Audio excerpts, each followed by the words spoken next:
Hello everyone, welcome back. Welcome to my channel excel your economics. आज के topic में हम डिस्कस करने वाले हैं foreign trade. It means trade relation of India with other countries and Britishers during Britishers rule और before 1947, India's foreign trade on the eve of independence.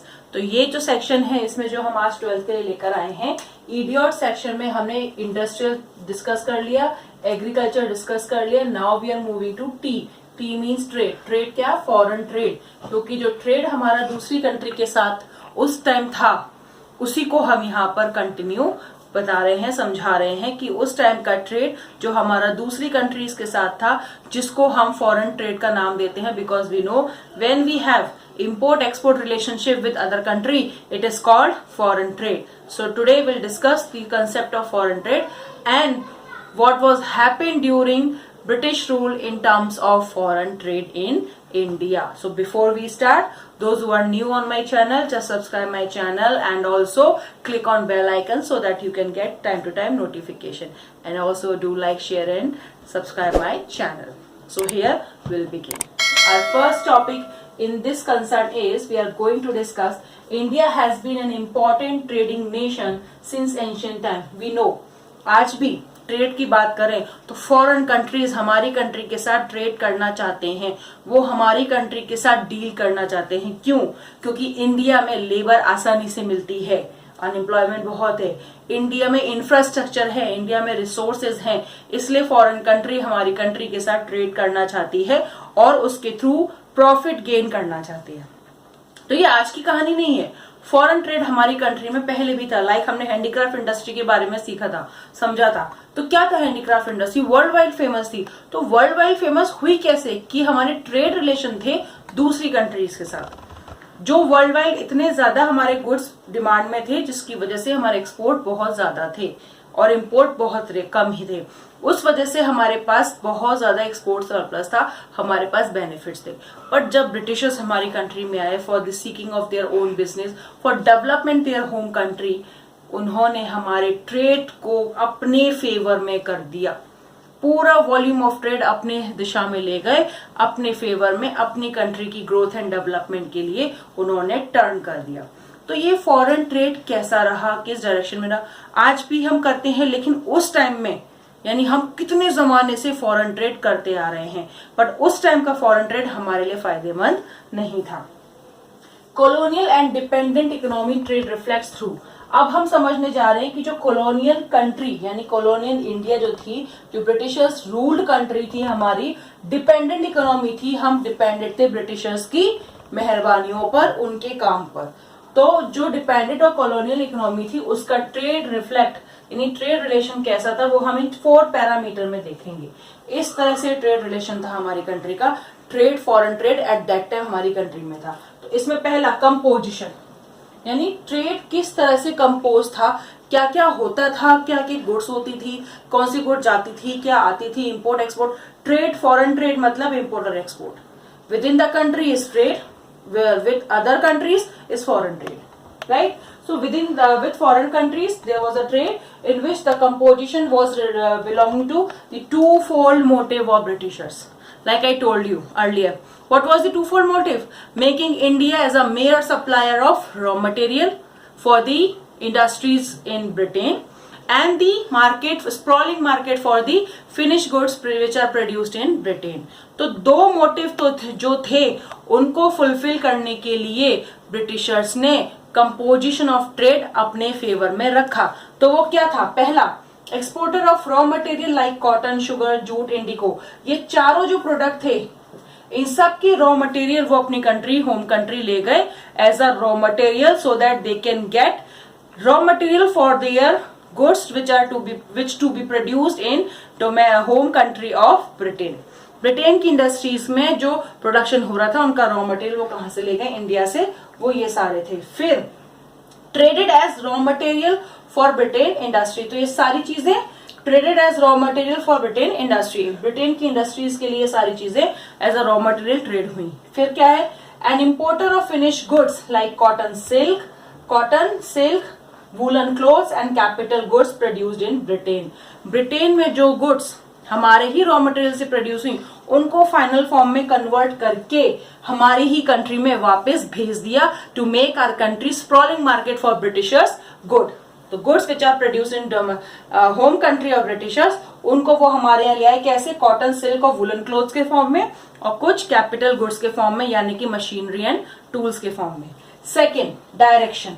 अब हम सेकेंड रिफ्लेक्शन देखें ट्रेड का during British rule, that is direction. यानी जो trade था हमारा वो बेसिकली किन कंट्रीज के साथ था।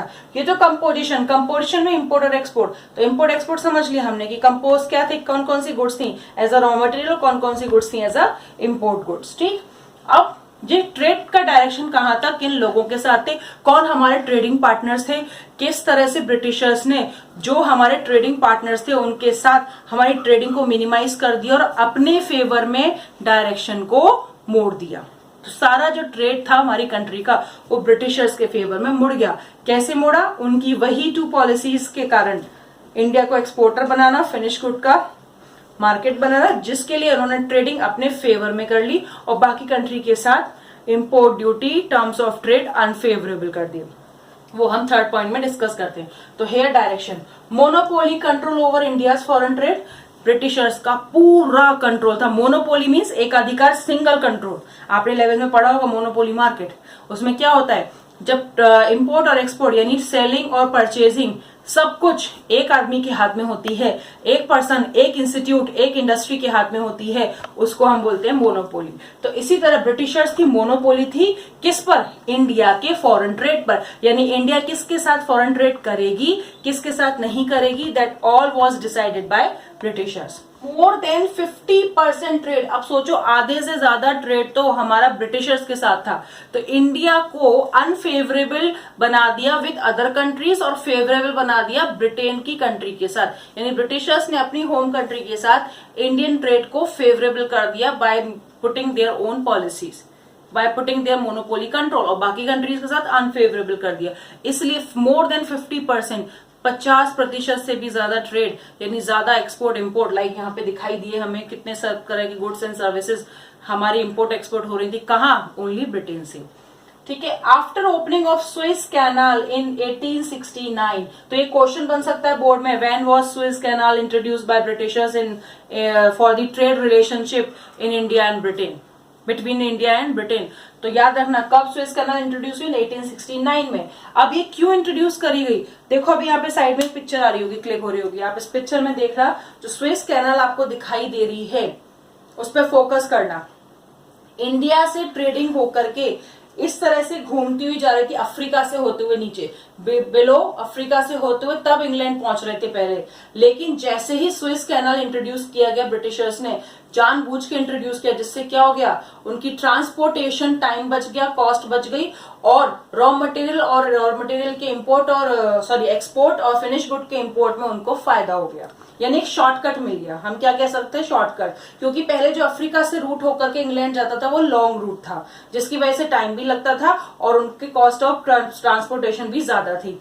तो उन्होंने स्विस कैनाल इसलिए ही इंट्रोड्यूस किया, for the reason to benefit their home country, जिससे ज्यादा से ज्यादा ट्रेड हो सके with India in terms of raw material export and finish good import. तो इसके लिए उन्होंने देखो बीच में से अगर आप देखो तो अफ्रीका के ऊपर वाले हिस्से में कहां से ले लिया उन्होंने, ये सारे कौन सी कंट्री है, ये अरेबियन कंट्री के बीच में से रास्ता निकाल लिया, जिससे वो कहां पहुंच गए, इंग्लैंड डायरेक्टली। तो ये उनके लिए शॉर्टकट पड़ गया, राइट। तो नीचे से लॉन्ग रूट ना लेकर के शॉर्ट रूट पकड़ लिया, जिससे उनकी कॉस्ट ऑफ ट्रांसपोर्टेशन रिड्यूस हो गई। आई होप आपको इस चार्ट समझ में आ गया होगा। Okay, now moving to the next point here, remaining trade were done with China, Ceylon, जो अब हम श्रीलंका बोलते हैं सीलोन को, एंड पर्शिया, जिसको अब हम ईरान बोलते हैं।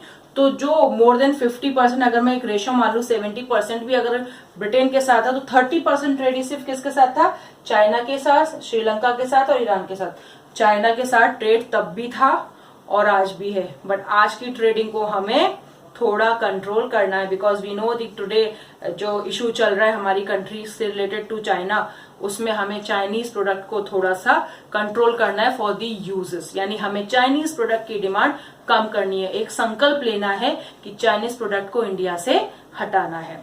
तो तो आई होप इस कैंपिंग में हम सब एक साथ होंगे और चाइनीज प्रोडक्ट को टोटली अवॉइड करेंगे from our country, so that we can make our country self reliant, आत्मनिर्भर Bharat. So get back to the topic. ये थोड़ा सा ट्रांजिशन हो गया हमारे टॉपिक से, अब हम वापस आते हैं टॉपिक पे। तो ज्यादातर ट्रेड तो ब्रिटेन के साथ है, पर थोड़े ट्रेड हमारे किसके साथ है? चाइना के साथ, श्रीलंका और ईरान के साथ। Okay, now moving to the third point, terms of trade. Trade के टर्म्स क्या आते हैं? टर्म्स ऑफ ट्रेड क्या होते हैं? शर्तें, व्यापार की शर्तें, यानी एक कंट्री का दूसरी कंट्री के साथ इंपोर्ट एक्सपोर्ट किन कंडीशंस पे होगा, किस तरह से होगा, ये सब डिसाइड किया जाता है। आज भी होता है, that all depend on demand and supply of goods and services in the market. But उस टाइम पे कैसा था? वो ब्रिटिशर्स के अकॉर्डिंग था। ब्रिटिशर्स ने सारी टर्म्स एंड कंडीशन अपने फेवर में रखे थे। कैसे रखे? अनफेवरेबल टर्म्स ऑफ ट्रेड थे हमारी कंट्री में। Raw material exported at low rate. देखो, रॉ मटेरियल मैंने पहले भी समझाया था ना, डिस्क्रिमिनेटरी ट्रेड पॉलिसी आया था ना, डिस्क्रिमिनेटरी ट्रेड पॉलिसी। उसमें क्या था? टैरिफ फ्री रॉ मटेरियल और टैरिफ फ्री इंपोर्ट, यानी लो रेट पर तो क्या कर रहे थे? Export, right? तो एक्सपोर्ट हो रहे थे लो रेट पर। हम क्या, कौन सी? दूसरी कंट्रीज के साथ में, पर ब्रिटेन के साथ टोटली फ्री। ब्रिटेन के साथ सारे एक्सपोर्ट फ्री थे, बट दूसरी कंट्री के साथ एक्सपोर्ट लो रेट पे थे। Tariff free imports of finish good from Britain. Britain से, याद रखना किससे बात कर रही हूं मैं? From Britain. ब्रिटेन से, जो शॉर्ट में लिख रही हूं यहाँ पे, Bri means Britain. Tariff free import of finish good from Britain. जो ब्रिटेन से गुड्स आती थी वो तो टैरिफ फ्री होती थी, लेकिन जो अदर कंट्री से होती थी उस पे लगता था high tax with other country. तो अदर कंट्री से अगर कोई गुड इंपोर्ट होकर के आ रही थी, तो अदर कंट्री कौन सी? चाइना, श्रीलंका और ईरान। इनसे अगर कोई गुड इंपोर्ट होकर आ रही थी तो उस पर लगाते थे हाई टैक्स, जिससे उनकी गुड हो गई महंगी और ब्रिटेन की गुड हो गई सस्ती। तो ब्रिटेन की गुड ने हमारी कंट्री में अपना मार्केट बना लिया। Next, rich resources were drained out at cheap price by Britishers. क्योंकि ब्रिटिशर्स ने हमारे रॉ मटेरियल, हमारे रिसोर्सेज की प्राइस इतनी कम कर दी फॉर द एक्सपोर्ट ओरिएंटेशन, जिसकी वजह से हमारे अच्छे रिसोर्स, रिच रिसोर्स सारे कहाँ चले गए? Britain. At very low rate of interest, at very low rate of tariff, right? So these are the three ways through which Britishers exploited our foreign trade, controlled our foreign trade. Moving to the last one, volume of trade. Now moving to the last one, we can see, so now moving to volume of trade. Volume of trade ये कहता है कि हमारे trade से हमें कितना volume, यानी कितना प्रोडक्शन मिला या कितना एक्सपोर्ट था, कितना। हमने सिर्फ यहाँ पे क्या पढ़ा कि इंपोर्ट हो रहा था, एक्सपोर्ट हो रहा था, पर कितना और किस डायरेक्शन में था, या नहीं सॉरी, कितना है और कैसे है, वो हमें देखना पड़ेगा ना। वॉल्यूम यानी कितना, हाउ मच। हो तो रहा है, दिखाई दे कि इन चीजों का हो रहा था। किन के साथ हो रहा था? ज्यादातर हो रहा था ब्रिटेन के साथ। कैसा ट्रेड था? फेवरेबल था ब्रिटेन के लिए, बाकी कंट्री के लिए अनफेवरेबल था, और हमारी कंट्री के लिए तो था ही अनफेवरेबल, राइट? अब वॉल्यूम यानी प्रोडक्शन था कितना, इन terms of import and export, यानी उससे जनरेट होने वाली इनकम कितनी थी, वॉल्यूम कितनी थी। अगर हम इसकी बात करें तो सबसे पहला पॉइंट इसमें यही कवर होता है कि देयर वाज एक्सपोर्ट सरप्लस। इसका मतलब हमारी कंट्री में एक्सपोर्ट ज्यादा था, और एक्सपोर्ट ज्यादा होने का मतलब क्या होता है? इनकम ज्यादा, क्योंकि जो बिकेगा बाहर जा रहा है उससे इनकम आ रही है, और इंपोर्ट कम हो रहा है यानी इनकम हमारी कम जा रही है। तो इन ऑल शॉर्ट हमारे पास एक्सपोर्ट से जनरेटेड इनकम ज्यादा थी।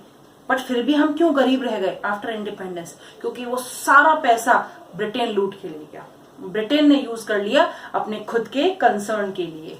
और आज हमारी कंडीशन क्या, अगर हम बात करें तो हम इंपोर्ट सरप्लस में, यानी कि हम इंपोर्ट ज्यादा करते हैं, एक्सपोर्ट कम करते हैं, इसलिए हम डेफिशिएट में हैं, ट्रेड डेफिशिएट में। लेकिन हम पहले ट्रेड सरप्लस में थे, हम ट्रेड का फायदा ले रहे थे, लेकिन वो ट्रेड का फायदा हमारी कंट्री को तो था, बट हमारे लोगों को नहीं था। किसको था? ब्रिटिशर्स को। ब्रिटिशर्स ने अपनी होम कंट्री को डेवलप करने में उस ट्रेड सरप्लस को भी यूज किया। तो वो कैसे था? 1939 का डेटा मैं आपको यहाँ दे रही हूँ, पूरा चार्ट अच्छे से लिख लेना ताकि आपको समझ में आ जाए, मेरे साथ साथ लिखते जाना। नहीं लिख पाओ पॉज कर लो, फटाफट से सारा लिख लेना, ठीक है? तो 1938-39 में एक्सपोर्ट था 169 करोड़, इंपोर्ट था 152 करोड़। अब देखो 169 करोड़ एक्सपोर्ट ज्यादा, इंपोर्ट कम, कितना सरप्लस? 17 करोड़। कब की बात कर रही हूँ? 1938, जब तक इंडिया आजाद नहीं हुआ था। अब 1946-47 की बात करूं, ऑलमोस्ट 10 साल की बात, ऑलमोस्ट ही कह सकती क्योंकि ये रेशियो निकाले तो कमी है, ऑलमोस्ट 10 साल के बाद अगर हम चेक करें तो एक्सपोर्ट हो रहे 319 करोड़ और इंपोर्ट हो रहे 288 करोड़, यानी कि दोनों टाइम पीरियड में हमारे एक्सपोर्ट ज्यादा है, इंपोर्ट कम है। तो पहले 17 करोड़ का फायदा, दूसरी बार कितने का फायदा दिख रहा है, 31 करोड़ का। Means both the times export surplus था, बट वो एक्सपोर्ट सरप्लस ने हमारी कंट्री की इनकम क्यों नहीं बढ़ाई, हम क्यों रिच नहीं हुए, हम क्यों गरीब रह गए? उसका कारण क्या था? उसका कारण था कि ये जो एक्सपोर्ट सरप्लस था, it was not resulted in the flow of gold and silver in India. इसका मतलब गोल्ड एंड सिल्वर से यहाँ कंपैरिजन हो रहा है इनकम से। यहाँ गोल्ड एंड सिल्वर के कॉइन्स की बात नहीं कर रहे हैं, या गोल्ड एंड सिल्वर एसेट की बात नहीं कर रहे हैं, यहाँ बात कर रहे हैं इनकम से। तो इतना एक्सपोर्ट सरप्लस होने के बावजूद हमारी कंट्री को इनकम क्यों नहीं मिली, हमारी कंट्री में flow of gold and silver क्यों नहीं हुआ? उसका कारण था because the export surplus was used by Britishers to pay for office setup in Britain. Britain में जो अपना एडमिनिस्ट्रेशन बना रखा था, अपना जो ऑफिस बना रखा था, उसको मेंटेन करने के लिए, उसके स्टाफ के पेमेंट के लिए, उस ऑफिस सेटअप को प्रॉपर चलाने के लिए सारे खर्चे कहां से लिए उन्होंने? हमारी कंट्री से जनरेट हुए एक्सपोर्ट सरप्लस की इनकम से। जो इनकम आई थी एक्स्ट्रा, उस सबको वो अपने वहां ले गए। ऑल्सो अभी यहाँ नहीं रुके ब्रिटिशर्स, अभी और जगह खर्च किए। और कहाँ खर्च किए? फॉर एक्सपेंसेस और वॉर। ब्रिटिशर्स की जो वॉर हमारी कंट्री या दूसरी कंट्रीज के साथ चल रही थी, लाइक मैंने अपनी फर्स्ट वीडियो में बताया, ब्रिटिशर्स सिर्फ इंडिया को लूटने नहीं आए थे, सारी एशियन कंट्रीज को लूटने आए थे। तो जो और कंट्रीज के साथ, हमारी कंट्री के साथ जो वॉर चल रही थी ब्रिटिशर्स की, उससे उन वॉर पे खर्चे के लिए भी उन्होंने कहां से पैसा यूज किया? हमारे एक्सपोर्ट सरप्लस से। And the last for the import of invisible goods. तो जो इनविजिबल गुड्स यानी हम किसको बोलते हैं? सर्विसेज को। Invisible goods mean services. उन सर्विसेज को इंपोर्ट करने के लिए पैसा देना पड़ता है ना, इंपोर्ट मीन्स पैसा देना। तो उन पैसों को यानी उन पे खर्च करने के लिए, इंपोर्ट गुड्स पे खर्च करने के लिए, सर्विसेज पे खर्च करने के लिए वो पैसा वो कहां से ले रहे थे? हमारे ही एक्सपोर्ट सरप्लस से, जो हमें मिल रहा था, जिससे हमें फायदा होना चाहिए था, बट हुआ नहीं। तो इस तरह से ब्रिटिशर्स ने हमारे फॉरेन ट्रेड पे अपनी सत्ता जमा ली, मोनोपोली कंट्रोल कर दिया। तो इस तरह से ब्रिटिशर्स ने हमारा ही पैसा अपने कामों में यूज़ करके हमारे वेल्थ को ड्रेन कर दिया। This system is called drain, means export surplus का पूरी तरह से ड्रेन हो गया, सारी इनकम ब्रिटिशर्स के पास चली गई। So this process is called drain of Indian wealth.